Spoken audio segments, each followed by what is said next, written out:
What is up, YouTube? Back in the garage. Got the LS RX8 here. We are on the road to starting this thing. As you saw from the time lapse at the beginning, I got my DeatschWerks fuel pump installed. That is just a 255, which should be plenty for what I need to do. I can always upgrade later. There was no sense in spending the extra money now if I'm not going to need it. Also went ahead and got my fuel line ran, PTFE hose, and some fittings back here that connected to the quick disconnect on the stock line. And then same thing, I have an AN fitting that adapts to the quick disconnect on the fuel rail. So, and then also went ahead and got my intake manifold cleaned up, new gaskets. I got the foam in here and then also put on 2 layers of this heat shielding. It's an experiment, so we're gonna see if that works. So as I'm getting closer to the end and getting ready to start this thing, there's a lot of little tiny details that need to get sorted out, and it sometimes is very hard to know what to do next. I think I got most of those details worked out. I did make a little quick bracket for my crank sensor, stuff like that. As I'm getting ready to start it, I just like think of, you know, just little random things I got to do, and then they take up an hour of my time, and you know, it slowly the day gets away from me. I am lucky I have off of work all this week for Christmas holiday. Our company shuts down over Christmas, which is a huge blessing. I really like that. Another little thing I did just to finish up was get my intake piping kind of mocked up and actually mounted. I'll have a 90-degree coupler coming off of the throttle body, and that'll mate up to this pipe here, which shoots down into another straight coupler and the MAF, and then a filter. And that filter lives right in here inside the ducting from the fog light, and then the ducting goes in front of the passenger wheel well here. So the air should shoot in right to that filter, and I should get some nice cold air into there. I think I will have to make some more ducting, you know, for my radiator and such, but I think for now that's a good spot for it. And then I have a little bracket holding that thing up to the frame rail. So pretty much that pipe is in there solid, and then I'll just clamp it right onto the coupler. Before I get into the video today, which is more electrical stuff, this is pretty much going to be a part 2 of the electrical. I got some cool stuff that I want to show you guys, and then you can look out for this in a future video. So stock seat is out, and for drifting, as anybody would know, stock seats usually don't do it. I think the RX8 seats are pretty good as far as bolstering on the sides and whatnot, but I wanted to have a little fun, and I wanted to, you know, make this thing kind of trackable, or whatever you want to call it. So I did show this before, I think in another video. I picked up this Sparko seat. Unfortunately, it's just too tight for me, and taking the foam out will just make it completely uncomfortable, so I'm selling that seat. I did pick up this NRG seat, literally dirt cheap. It's brand new. I know it's not a certified seat, but I've seen enough people use them personally at the track that I feel good about it, and I don't feel unsafe using it. Knowing that I'll be using this seat and, you know, getting a harness attached and everything. The RX8 is not very easy to get a harness bar in. 1, because these rear suicide doors flip open. 2, even if I were able to attach a harness bar, I really would feel better with a cage that way, or at least a roll bar that way. If I do roll over and I'm harnessed in, my neck isn't the only thing that's, you know, holding me up, because with a harness you won't be able to move. So traveled about an hour away, picked up this cage. I have not fitted it in the car yet, but I did get measurements and I believe it'll fit, and it came with the harness bars that go in the middle and the 2 extensions out the back. Those were cut off, so I will have to grind that back down and fit those up. So it's going to be a 4-point cage to start, and then I can always modify it to make it into a 6-point, or, you know, add whatever I want, door bars, whatever. So it'll be a good base. It was dirt cheap for $100, which is what I got that for. The peace of mind of having a support above my head is worth every penny. So not that I plan on rolling this thing, not that I plan on even pushing this thing to the limits that I could roll it, but anything can happen. We're not guaranteed anything, so I decided to at least try to prevent anything from happening. All right, and here is the mess I've got going on today. So like I said a few videos back, I got my ECU in the mail. This is just a stock F-body ECU, or I guess, you know, it doesn't really matter what it came from, but it was tuned to an F-body tune. just stock tune with VATs deleted, and the vehicle speed sensor, or the VSS, that is tuned for the AR5 transmission. So I lucked out, and the guy who was selling the ECU had already done an AR5 swap. So he already had the information needed to tune it that way. And from what I've read, the VSS is kind of needed for idling, and whenever AC gets turned on, different issues occur if you don't have it hooked up. Some people got away with it fine, but I decided, you know, if I can get it tuned in to work, the plug is the same, so I might as well plug it straight in. So, and also a while back, I believe the wire tuck video, I kind of went through very briefly what I did with my LS harness. I used lt1swap.com and got everything thinned out and deleted the things I don't need, kept the things I do need.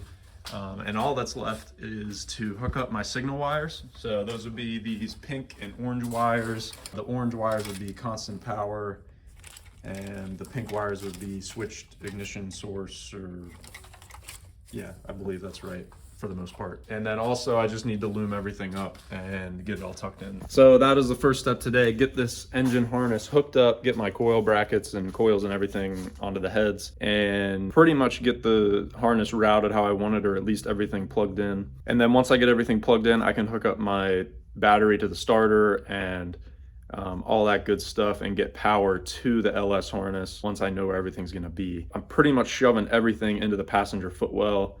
For now, it'll just be sitting in there. I do need to make brackets and stuff for everything, but I can do that later. But the goal today is to get all this routed. So I guess cue the time lapse, enjoy the music. See you guys later.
All right, guys, I'm officially at the point where the whole harness is loomed, except for these up here that I can get to later. The O2 sensors are just hanging out down below. Everything else is connected. VSS, crank position sensor down behind the starter. I have my MAF hooked up. Air intake temperature sensors hanging down here. I'll be able to hook that up later once I get my sensor into my coupler down there. So yeah, everything's hooked up, everything is loomed. I was able to run the ECU plugs in through my grommet here. So you can see I have this trimmed, and these are all of the signal wires, ECU plugs, all that good stuff that's gonna need to be in here. So I can start working on that later. And what I did was actually feed that in behind the heat shield. So I bent the heat shield out of the way that's in the trans tunnel, and my hole is in there. And so once I get all my grommets sealed up and get some plastic loom cover on there, I'll bend that heat shield back, and it'll help protect where that goes into the cabin. So I went ahead and got the surfaces cleaned up for my intake manifold. I got some new hardware here, so I'm gonna go ahead and install that, torque everything down, and get it in there.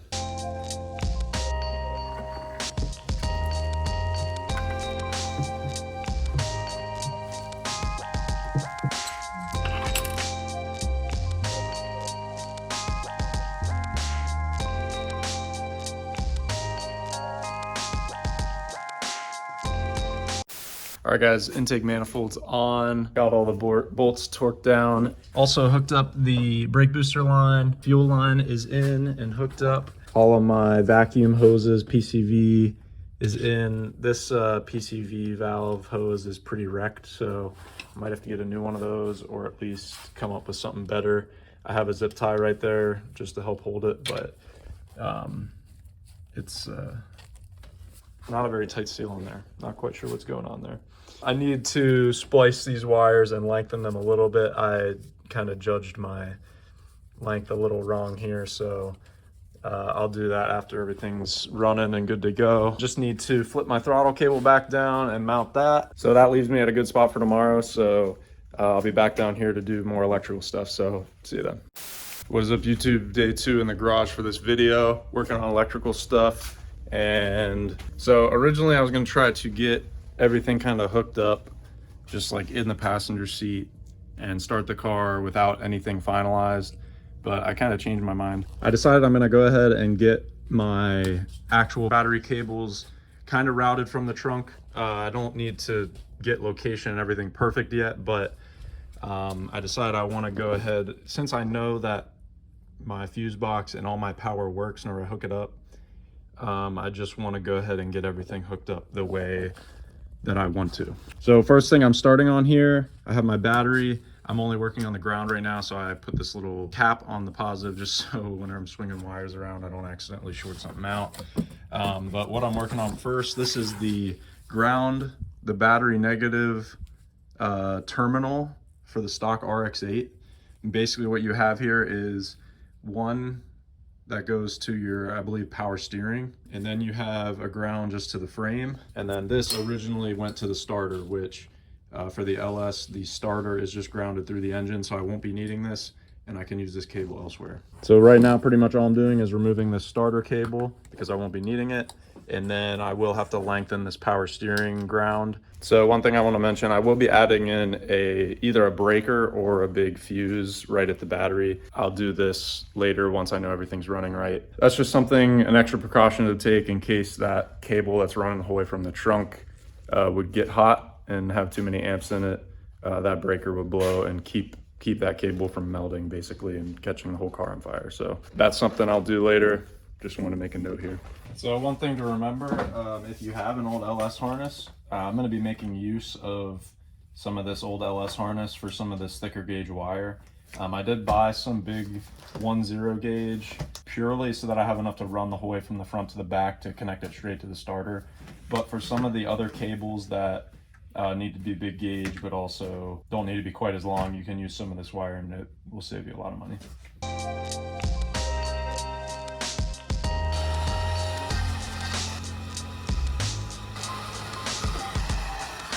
Okay, so my ground cables are done. Here I have a nice long extension pretty much down to this wire that plugs in for the power steering, like I said. That will get me up to the other end of this plug. And then the other one is just my chassis ground. It's a lot longer than what I need, but I can shorten it later. So grounds are done. Time to move on to power. Here is the original positive terminal from the RX8, and this is what I'm going to be going off of. So basically what you have here is the terminal, and then you have two cables coming out. One of those runs to your fuse box, one of the posts on the fuse box, so that's what gives the power there, and then the other one went to the starter. So those two will be the same, and then the last thing you have is the positive side of that white plug we just did for the negative terminal. You have this plug which basically goes into a 60 amp fuse, and that's for the power steering. Now I've heard of people using one of the 60 amp fuses in the fuse box for, I think it's like the air pump or something. What I will be doing is actually mounting a new terminal on the battery, and I'll be running a cable up to the passenger footwell. And what I'll do, I just got a little junction box, or I guess just like a positive battery lug that I'm going to mount inside of the car and run my positive cable the whole way up to that post, and then I'll run that to the starter, to the fuse box, etc., basically using this stock starter line. That'll give me a positive post inside of the car. Then I can branch off of that to give power where I need it. Got my cables ran to the front up to the fuse box, so I have my ground. This one is grounded to the chassis here, and then this one runs up to that power steering plug. This plugs in there, and then this battery cable runs the whole way up from the positive terminal. I got this little junction thing. This will get mounted somewhere inside of the passenger side here, and then that basically ties my factory fuse and jumper harness here to my fuse box, and this will go to my LS starter. So everything's pretty much done.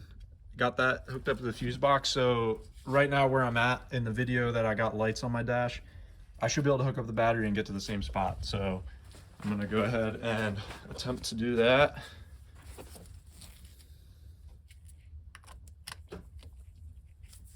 So I should see a light there, which I do. I should be able to put the key in here, get some noises. So it's looking like I'm getting power. So don't mind this big jumble here. Some of it I need to adjust before I try to start the engine, but most of it is stuff that I need to just extend later or tie up and put somewhere else. So I know it's ugly, but for now, this doesn't really matter. All right, guys, here is the next project. This is my RX8 engine harness. What I'm gonna do here is basically cut everything out and save the wires for coolant temp sensor and crankshaft position sensor. Engine harness complete, coolant temp sensor, crank position sensor. All right, so a little update here for those of you doing the wiring on an RX8 that used to be an automatic. And maybe this would be the same for manual. But basically what's going on is in the automatic, there is a neutral safety switch. If you're not in park or neutral, it doesn't send a signal to the starter relay, which basically doesn't let the car start. So if you're attempting to hook this starter trigger up to the small post on your LS starter, you want to check to make sure you're getting 12 volts to that whenever you're in the crank position with your key. So in my case, I wasn't. What I had to do was jump it's a light green and red wire in this big connector to the white and light blue wire. Basically where these are coming from, this white and light blue, that comes directly from your ignition. So that is your start signal from your ignition switch, and the green and red wire, that goes to your signal on the starter relay. So normally in between these, there is a neutral safety switch, which is on your transmission, which is on a plug that I got rid of a long time ago, but a way to bypass it now that I'm missing that plug, and I actually don't even have the other, well, I do have the other end of this plug, but I'm not using it. But on this side of the plug, you can actually just jump. You can see it's a white and light blue down there that goes into this.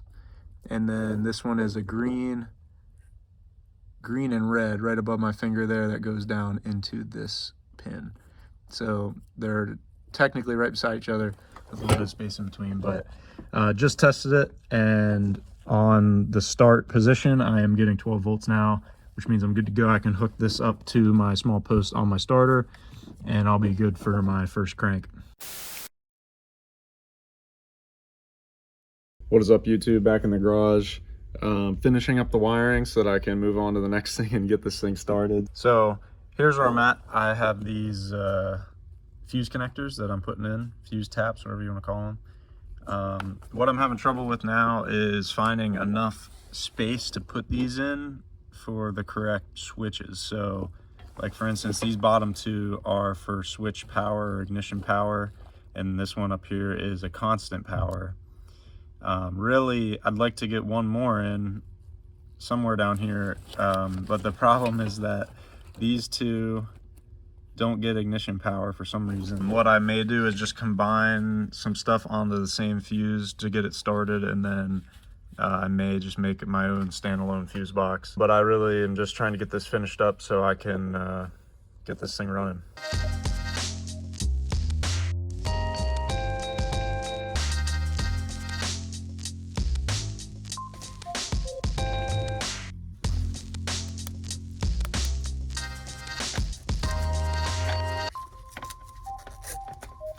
All right, guys, this video is probably getting really long. I'm basically finished up with electrical. Besides the fact that each fuse connecting to the signal wires for the LS engine, they kind of have a bunch of wires combined in them. So I need to sort that out. I'll probably get a separate fuse box and do a standalone fuse box for it. That way I'm not running too many circuits on one fuse. Not that it really matters, it'll probably just blow the fuse quicker, and I'm not gonna up the amperage of the fuse because I'm just asking for trouble at that point. So where I'm at, I got the LS ECU plugged in. I got all of those signal wires temporarily connected up to their fuses and ignition signals. Like I said, I'm gonna switch those out and get a standalone fuse box. The only thing that's left to do now for the engine to start is hook up my starter wires. So right here is the constant 12 volt coming straight from the battery terminal, my little junction here. And then here is the blue and red trigger wire. Just have to hook those up. And then lastly, alternator cable. I am just gonna try to use the stock cable from the RX8. I'll take off this little plastic cover and it'll come straight from that post in there. So everything should be ready to fire up. So next video, I'm going to put oil in the engine, transmission, and diff, hook up my drive shaft, put my gear shift in just to make sure I'm in neutral, and we should be able to fire up. So pretty exciting. Next video, stay tuned, and like, comment, subscribe, and I'll see you guys later.